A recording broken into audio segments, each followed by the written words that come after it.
Hello दोस्तों, नमस्कार। मैं रोहित रघुवंशी, आपका रीजनिंग मेंटर। क्या हालचाल, कैसे हैं आप लोग सभी? राधे राधे जी, राम राम आप सभी को। एक बहुत ही अहम इम्पॉर्टेंट वीडियो आप सभी के लिए, क्योंकि आप भी जानते हैं यूपी में सहकारी बैंक भर्ती 2026 नोटिफिकेशन जारी हो ही गया था और साथ के साथ फॉर्म भी अब भरना स्टार्ट हो गए हैं। और कहीं ना कहीं मैंने अक्सर देखा है कि फॉर्म भरते समय बच्चे कुछ ना कुछ मिस्टेक कर ही देते हैं। तो मुझे सही लगा कि बच्चों को ये बताना चाहिए कि फॉर्म भरने का एक सही तरीका क्या है। तो आज मैं जो आपको इस वीडियो में समझाने जा रहा हूँ, प्रॉपर एक रजिस्ट्रेशन से लेके प्रिंट आउट तक एक एक स्टेप वाइज मैं आपको समझाऊंगा और उसके बाद ही आप इस फॉर्म को भरिएगा। और ये बहुत अच्छी अपॉर्चुनिटी है। ये उनके लिए तो खास तौर पर है जिनकी एज 30+ हो चुकी है और वो फिर भी कहीं ना कहीं ये सपना देख रहे हैं कि यार बैंक में कोई ऐसी वैकेंसी आ जाए जिसमें मैं भी शामिल हो सकूं। तो ये उनके लिए तो बहुत ही बेहतर विकल्प है, ठीक है, जिनकी 30+ एज हो चुकी है जनरल कैटेगरी में। बाकी ओबीसी एससी में तो ऑब्वियसली ओबीसी को तो 3 साल की छूट मिलती है, तो वो 33 हो जाता है। 30+3 33। पीओ के लिए, क्लैरिकल के लिए तो फिर भी 28 है, लेकिन यहाँ तो 40 ही है, 40 है सभी के लिए। जितनी भी इन्होंने कैटेगरी में वैकेंसीज जारी की हैं, चाहे वो मैनेजर के लिए हो, चाहे वो असिस्टेंट मैनेजर के लिए हो, चाहे जूनियर मैनेजर के लिए हो, चाहे वो क्लैरिकल स्टाफ के लिए हो, सभी में उन्होंने जो है सेम एज ग्रुप रखा है। लेकिन इसमें मैं एक खास तौर पर एक बात और बताना चाहूँगा। इस बात का जरूर याद रखिएगा, जो भी फॉर्म भर रहे हैं उनकी 55% या 55% से ज़्यादा राइट जो भी उन्होंने ग्रेजुएशन में किया है उनकी होनी चाहिए, ठीक है। ये इनका एक जो है कहीं ना कहीं एलिजिबिलिटी में एक जो है मसला है। इस बात का थोड़ा खासा तौर पर ध्यान रखेंगे। वैसे तो खैर जब अगर आप फॉर्म भर भी रहे होंगे तो आपको पता चल ही गया होगा, क्योंकि वहाँ पर आपको क्लियरली मेंशन हो भी जाता है। लेकिन जिन्होंने फॉर्म नहीं भरा है तो इस वीडियो को देखने के बाद ही प्रॉपर आप जो है फॉर्म को भरिएगा, ठीक है। तैयारी आप करते रहिए, बहुत ही अच्छा अवसर है यूपी में, ठीक है। चलिए आइए मैं समझाता हूँ आप क्या कर सकते हैं। जैसे ही आप यहाँ पर राइट यूपी कोऑपरेटिव बैंक भर्ती आप जो है लिखेंगे, यूपी कोऑपरेटिव बैंक नोटिफिकेशन या कुछ भी आप लिखते हैं, तो ये डायरेक्ट आपको जो है ये पेज आपका खुल जाएगा, ठीक है। यहाँ पर आपका लिखा हुआ है साफ, click here for new registration, log in for already registered, ठीक है जी। तो जो नए कैंडिडेट हैं वो यहाँ पर क्लिक करेंगे तो इस तरह से पेज आपका खुल जाएगा, राइट। इसमें आपको अपनी बेसिक जानकारी भरनी है, जैसे कि फर्स्ट नेम, और फर्स्ट नेम यहाँ पर वो कंफर्म भी कराते हैं जिससे कि गलती होने की गुंजाइश ही ना रहे, ठीक है, राइट। एक बार में आप गलती करेंगे तो हम मैच नहीं हुआ तो समझ में आ जाएगा, ठीक है। Middle name, last name. अब ऐसा होता है कि जैसे मान लीजिए मेरा नाम है रोहित कुमार रघुवंशी, तो मेरा फर्स्ट नेम रोहित, मिडिल में कुमार और लास्ट नेम आपका रघुवंशी हो गया। लेकिन किसी किसी का होता है, जैसे मान लीजिए राकेश यादव, उसमें फर्स्ट नेम और लास्ट नेम, मिडिल है ही नहीं, क्योंकि राकेश और यादव, मिडिल नेम को आप फिर हटा देंगे। ये बात अच्छे से याद समझिएगा, ठीक है। फिर मोबाइल नंबर को कंफर्म करने के लिए बोलेगा, फिर ईमेल आईडी को। यहाँ पे ये जो भी कैप्चा, ये सिक्योरिटी कोड है वो यहाँ पर आपको डालना होगा और फिर उसके बाद सेव एंड नेक्स्ट कर देंगे, ठीक है। सेव एंड नेक्स्ट करने के बाद आपको सीधा सीधा यानी कि आपने बेसिक इंफॉर्मेशन डाल दी, और बेसिक इंफॉर्मेशन डालने के बाद ना दोस्तों आपको क्या मिल जाएगा, यहां पर ध्यान से सुनिएगा। आपको यहां पर क्या मिलेगा, आपका रजिस्ट्रेशन नंबर और पासवर्ड आपको अलॉट कर दिया जाएगा। तो कभी कभी ऐसा होता है कि कुछ भी किसी भी तरह की दिक्कत होने की वजह से अगर आप फॉर्म को आगे कंटिन्यू नहीं कर पाए, तो आपके पास अब आपका रजिस्ट्रेशन नंबर और आपका पासवर्ड है, तो यानी कि आप उसको दोबारा भी ओपन कर सकते हैं। या एक बार में बहुत सारे बच्चे होते हैं कि एक बार में फॉर्म नहीं भर रहे होते हैं, राइट। तो ऐसी स्थिति में आपको बेसिक इन्फॉर्मेशन फिल करने के बाद आपको रजिस्ट्रेशन नंबर और आपको पासवर्ड मिल जाता है, जिससे कि आप उसको दोबारा से लॉगिन कर सकें और जो भी स्टेप बचे हुए हैं उन स्टेप्स को आप फिल कर लें, राइट। तो अगला स्टेप आपका होता है फोटो एंड सिग्नेचर का, तो मैं दिखा देता हूं आपको सीधा सीधा। फोटो एंड सिग्नेचर का स्टेप होता है, ठीक है। लेकिन उससे भी पहले मैं एक जरूरी बात बताना चाहूंगा। जब बेसिक इंफॉर्मेशन भर रहे होंगे तो ये जो भी आप मोबाइल नंबर और ईमेल आईडी डालेंगे ना, तो इस मोबाइल नंबर और ईमेल आईडी को वेरीफाई किया जाएगा। ये बहुत अच्छा स्टेप है, जिससे कि कोई गलती होने की चांस ही नहीं है। मोबाइल नंबर, ईमेल आईडी, कभी कभी होता है सर मुझसे गलती से ईमेल आईडी गलत डल गई, मोबाइल नंबर गलत डल गया, तो यहाँ पे चांस ही उन्होंने खत्म कर दिया है कि वो मोबाइल नंबर और ईमेल आईडी को वेरीफाई कराने के लिए बोलेंगे। तो जब वेरिफिकेशन, वो ओटीपी वेरिफिकेशन होगा। जो भी मोबाइल नंबर आप डालेंगे, ठीक है, उसको वेरीफाई आपको करना पड़ेगा, ठीक है। उस पर ओटीपी आएगा, वो डालना होगा इसमें। वैसे ही सेम ईमेल आईडी आप डालोगे, ईमेल आईडी पर आपका ओटीपी जाएगा तो वहां से वेरीफाई होगा फिर, ठीक है। देन उसके बाद आता है फोटो एंड सिग्नेचर, ठीक है। फोटो सिग्नेचर में दो हैं, एक तो पासपोर्ट साइज फोटो आप अपलोड करेंगे, पासपोर्ट साइज फोटोग्राफ, और दूसरा आपका जो है लाइव फोटो कैप्चर करके डालना होगा, लाइव फोटो कैप्चर करके, ठीक है। लाइव फोटो में दो ऑप्शन है, ठीक है। अमूमन तो मैं आपको बच्चों से यही कहूंगा कि आप क्या करें, यहां पर जो भी आपको क्यूआर कोड यहां पर गिवन है तो उस क्यूआर कोड को आपने क्या करना है, स्कैन करना है अपने मोबाइल के थ्रू, राइट। स्कैन करने के बाद आपको लिंक मिलेगा, उस लिंक को जैसे आप ओपन करेंगे तो ओपन करने के बाद आपका जो है सीधा आपसे फोटो कैप्चर करने के लिए बोलेगा, फोटो आप कैप्चर कर लीजिएगा, ओके करेंगे, ऑटोमेटिकली यहां पर आपका शो होने लगेगा, जो भी आपने लाइव फोटो खींचा है वो यहां पर आपको शो हो जाएगा, ठीक है। बाकी अगर कोई स्टूडेंट लैपटॉप से फॉर्म भर रहा है और उसके प्रॉपर लैपटॉप में वेबकैम बहुत अच्छे से है, क्लियर विजिबिलिटी अच्छी है, तो वो यहाँ पर आप कैप्चर डायरेक्ट भी कर सकते हैं, अगर आप लैपटॉप से फॉर्म भर रहे हैं तो, ठीक है। ये इस तरह से आप फोटो अपलोड कर सकते हैं, दो आपको करने होंगे, एक आपका पासपोर्ट साइज फोटो और एक आपका लाइव फोटो, राइट। देन उसके बाद सिग्नेचर आपको करना होगा, लेकिन साफ साफ कह रहे हैं, आप भी याद रखिएगा, देखो फॉर्म में साफ लिखा भी है यहां पर, signature should not be capital letter, signature जो है वो कैपिटल लेटर में नहीं होने चाहिए, राइट। जैसे मेरा नाम रोहित है तो मैं ऐसे नहीं करूंगा, ये ऐसे मैंने कर दिया ना, ये गलत है, अगर साइन करने हैं तो यही होगा। कुछ बच्चों का ये कहना होता है कि क्या सर हम हिंदी में कर सकते हैं साइन, बिल्कुल कर सकते हो, अगर आप चाहें तो हिंदी में भी कर सकते हैं, ऐसी कोई शिकायत नहीं है इनको कि आप हिंदी में क्यों कर रहे हैं, बस उनका ये कहना है कि आप कैपिटल में ना लिखें बस, राइट। चलिए यहां पर सिग्नेचर अपलोड हो जाएगा, सिग्नेचर के बाद फिर आपसे आपकी पर्सनल डिटेल्स आपसे जो है भरने के लिए बोली जाएंगी। पर्सनल डिटेल्स में तीन बातें हैं, पर्सनल डिटेल्स में पहले बेसिक बातें आपसे पूछेगा, फिर आपसे क्वालिफिकेशन, एक्सपीरियंस और लैंग्वेज के बारे में पूछेगा, देन उसके बाद बैंक में कौन सी प्रेफरेंस आप चाहते हैं उस प्रेफरेंस के बारे में पूछा जाएगा, ठीक है। बेसिक डिटेल में जैसे आपसे पूछा जाए किस पोस्ट के लिए आप फॉर्म भर रहे हैं, जैसे ये जो है ये असिस्टेंट कैशियर बैंकिंग असिस्टेंट के लिए है, क्योंकि मैं आपको बताऊं यहाँ पर आपके काम की सिर्फ एक भर्ती इंपॉर्टेंट है जिसमें इन्होंने साफ कहा है कि हमें सिर्फ ग्रेजुएट चाहिए, चाहे वो फिर किसी भी स्ट्रीम से हो, ग्रेजुएट होना चाहिए। बाकी जितनी भी आपको जो है कैटेगरी दे रखी है या जितनी भी पोस्ट आपको दी गई हैं उनमें एक प्रॉपर उन्होंने जो है क्वालिफिकेशन मांगी है, जैसे जूनियर मैनेजर है या असिस्टेंट मैनेजर है, उसमें क्लियर कहा है कि हमें कॉमर्स से चाहिए या बीटेक कंप्यूटर साइंस से चाहिए, राइट। इस तरह की उन्होंने प्रॉपर बोला हुआ है, ठीक है। लेकिन सिर्फ एक ऐसी यही भर्ती है जिन्होंने बैंकिंग असिस्टेंट और क्लैरिकल स्टाफ जिसमें प्रॉपर सिर्फ आप ग्रेजुएट हैं किसी भी स्ट्रीम से, BA, BSc, BCom, BTech, BBA, कुछ भी ग्रेजुएट होना चाहिए, राइट, आप एलिजिबल हैं। लेकिन साथ के साथ बच्चों इसमें आपको जो है CCC आपका होना चाहिए, अलग अलग कैटेगरीज में अलग अलग हिसाब से मांगा है, जैसे इसमें CCC मांगा है, किसी में उन्होंने O लेवल भी मांगा है, इस तरह की चीज़ें हैं। तो अगर आप उसमें, ये बहुत ही ध्यान रखना, ये मैंडेटरी वाला पार्ट है, राइट। मैं बेवजह आपको उलझाने के लिए नहीं कहूँगा कि आप मुझसे जुड़े रहें, नहीं, जो एलिजिबल हैं तो उनको जो भी आपको यहाँ पर कंडीशंस दी गई हैं उन कंडीशंस के तहत अगर आप गुजरते हैं तो आप तभी फॉर्म को भरेंगे, ठीक है। अगर आपकी जो भी उन्होंने डिमांड की है अगर आप वो फुलफिल कर रहे हैं तो आप फॉर्म को भर पाएंगे, ठीक है भाई। चलिए बाकी तो इन्होंने कैटेगरी पूछी है, कह रहा है state from where category certificate issued, ठीक है, ये भी आपसे पूछा गया है, ओके। तो ये तो फिर जनरल जानकारी है एक तरह से मैं आपको बताऊं, ठीक है।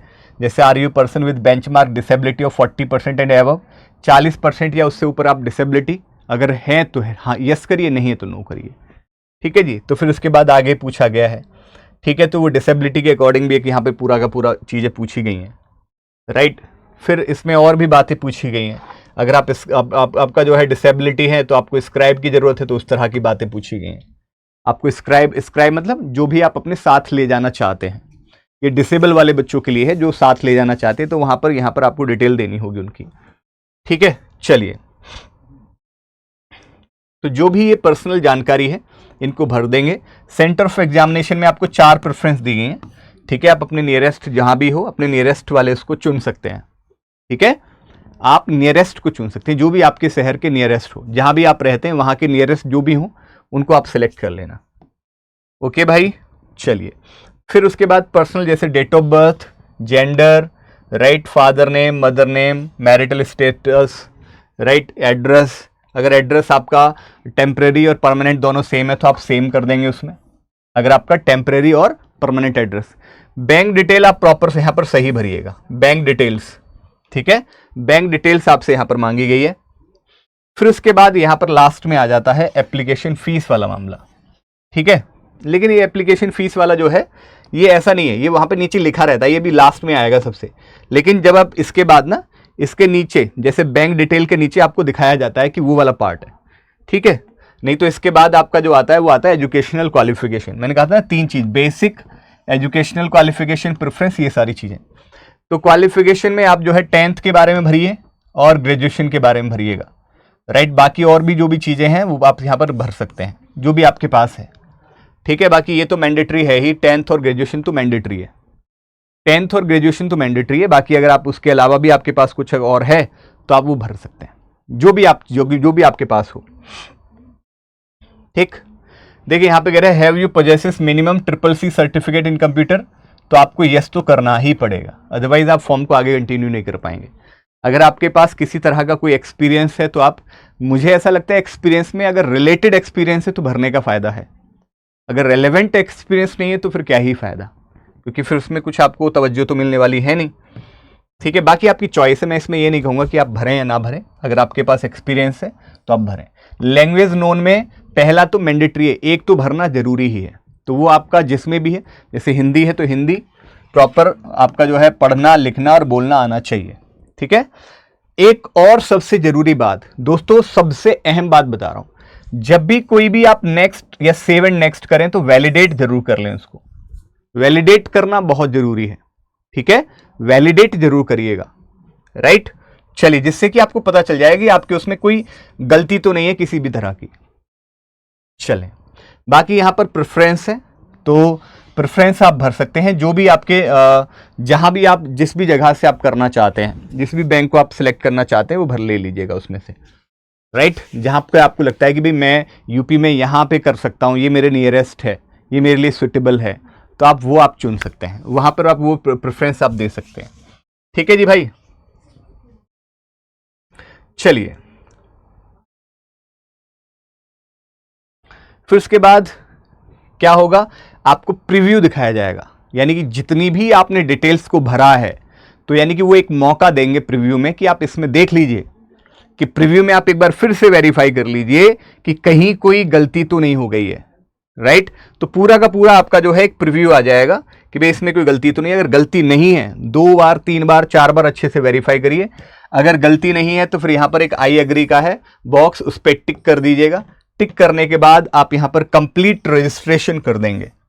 कंप्लीट रजिस्ट्रेशन कर देंगे तो आपका रजिस्ट्रेशन प्रोसेस आपका ओवर हो जाएगा, कंप्लीट हो जाएगा, ठीक है। रजिस्ट्रेशन कंप्लीट होने के बाद फिर लास्ट एक और है आपका इसमें, राइट, वो है अपलोड्स।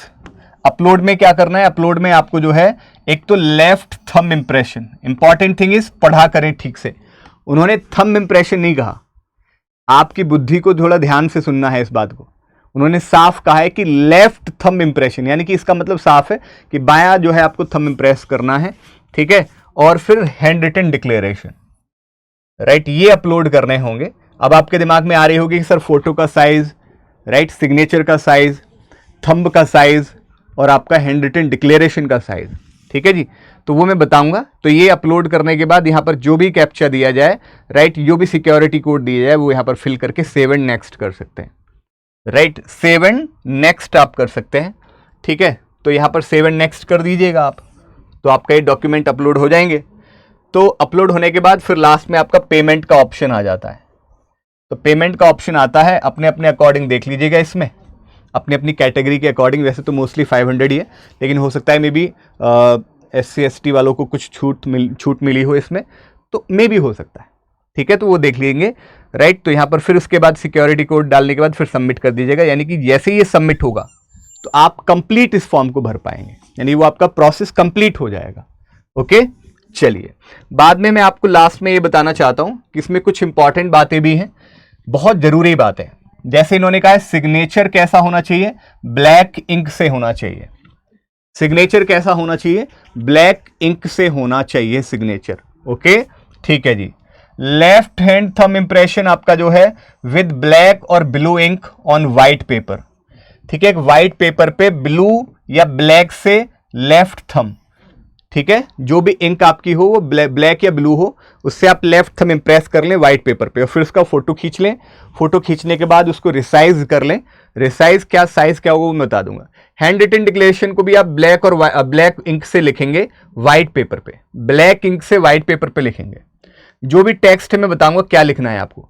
हैंड रिटन डिक्लेरेशन में क्या लिखा जाएगा वो मैं दिखाऊंगा आपको, ठीक है। सिग्नेचर कैपिटल लेटर में नहीं होगा, वो एक्सेप्ट नहीं होगा, ये याद रखिएगा, ठीक है।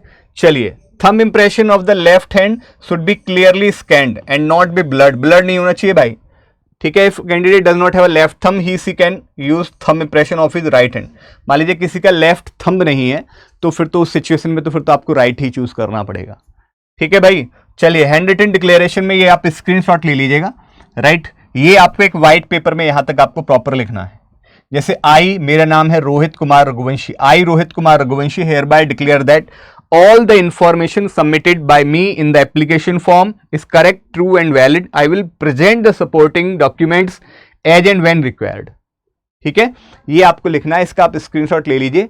ये आपको हैंड रिटन डिक्लेरेशन में ये लिखकर आपको अपलोड करना पड़ेगा, ठीक है, राइट। ये स्क्रीनशॉट आप जरूर ले लीजिएगा, यही आपको लिखना है, सिर्फ ये लाइन ही लिखनी है, बस ये वाली लाइन है, ठीक है।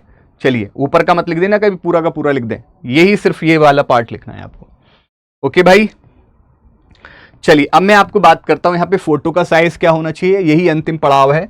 फोटो का साइज बच्चों याद रखना 20 से 50 KB के बीच में होना चाहिए, ठीक है। जेपीजी या जेपीईजी, जेपीजी या जेपीईजी में होना चाहिए, ध्यान रखना, राइट।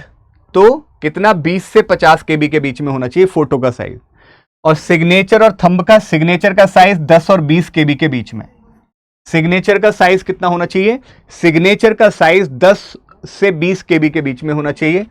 और थंब इंप्रेशन आपका जो है 20 से 50 KB के बीच में होना चाहिए, ठीक है। और हैंड रिटन डिक्लेरेशन का जो साइज है वो 50 से 100 KB के बीच में होना चाहिए, ठीक है। ये चीजों का आप स्क्रीनशॉट इसका भी ले लीजिएगा। फोटो का साइज 20 से 50, सिग्नेचर का 10 से 20 KB और थंब इंप्रेशन का 20 से 50 और हैंड रिटन डिक्लेरेशन का 50 से 100 KB के बीच में। यही पूरा का पूरा एक प्रोसेस है। इसी प्रोसेस के तहत आपको फॉर्म को भरना है बहुत सही तरीके से, क्योंकि अगर आप फॉर्म भी गलत भरेंगे तो उनको यही समझ आएगा कि भाई जब तुम फॉर्म ही ठीक से नहीं भर पा रहे तो आगे फिर बैंक में क्या ही कर पाओगे, ठीक है। तो फॉर्म को तो बहुत सहजता के साथ, बहुत सही ढंग में, बहुत एकदम फोकस होकर, बड़े ध्यान से आपको फॉर्म में भरना है, फॉर्म को भरना है। गलती की गुंजाइश नहीं होनी चाहिए फॉर्म के अंदर। जो भी बातें मैंने आपको बताई हैं उन बातों का बड़े ध्यान से रखिएगा, अदरवाइज फॉर्म आपका रिजेक्ट भी हो सकता है अगर आपने कहीं ना कहीं कोई भी चूक, कोई भी गलती कर दी। फिर बाद में मत कहिएगा कि रोहित सर ने बताया नहीं, रोहित सर ने बताया था लेकिन आपने ध्यान से नहीं सुना था। बाकी अगर मैं बात करूं कि यूपी सहकारी बैंक भर्ती की तैयारी, आप सभी हमारे यूट्यूब चैनल बैंकिंग में रोजगार विद अंकित पर रेगुलर क्लासेस होती हैं, जितनी भी क्लासेस होती हैं आप उनको फॉलो कर सकते हैं। अगर आप चाहते हैं कि नहीं हम तो डेडिकेटेड बैच के थ्रू, तो हमारा चौपाल बैच है, आप उस बैच को अगर सही ढंग में कर लेंगे तब भी आपको वो फ्रूटफुल, आपके लिए हेल्पफुल हो जाएगा, ठीक है। बाकी उसमें एक सब्जेक्ट है कोऑपरेटिव, तो हम उसके लिए भी आपके लिए जरूर आगे करेंगे, ठीक है। आप घबराइएगा मत, अगर आप हमारे साथ जुड़ते हैं तो आपको अंत तक ले जाने की जिम्मेदारी, यानी कि सिलेक्शन तक ले जाने की जिम्मेदारी भी फिर हमारी ही हो जाती है। ओके बच्चों, सो आई होप आपको चीज़ें समझ में आई होंगी। आप हमारी क्लासेस को रेगुलर फॉलो करिए, एक बार हमारे इस चैनल पर विजिट कर लीजिएगा। रेगुलर डेली सुबह 6 बजे से लेकर और शाम तक जो है तमाम क्लासेस होती हैं। अपने अपने सुटेबल, अपने अपने अकॉर्डिंग जहां भी आपको सुलभता लगती है उन क्लासेस को आप जरूर फॉलो करें, ठीक है बच्चों। चलिए, बहुत बहुत शुक्रिया। इन्फॉर्मेशन अगर पसंद आई हो तो कमेंट में बताइएगा। अगर कोई भी फिर भी संदेह, कोई किसी भी तरह का डाउट हो तो आप कमेंट में जरूर बताया करें, या फिर हमारे टेलीग्राम चैनल्स हैं उन पर भी आप अपने जो है डाउट्स को जरूर भेजें, उस पर हम जरूर आपसे बात करेंगे। ओके, बहुत बहुत शुक्रिया, धन्यवाद, थैंक यू सो मच।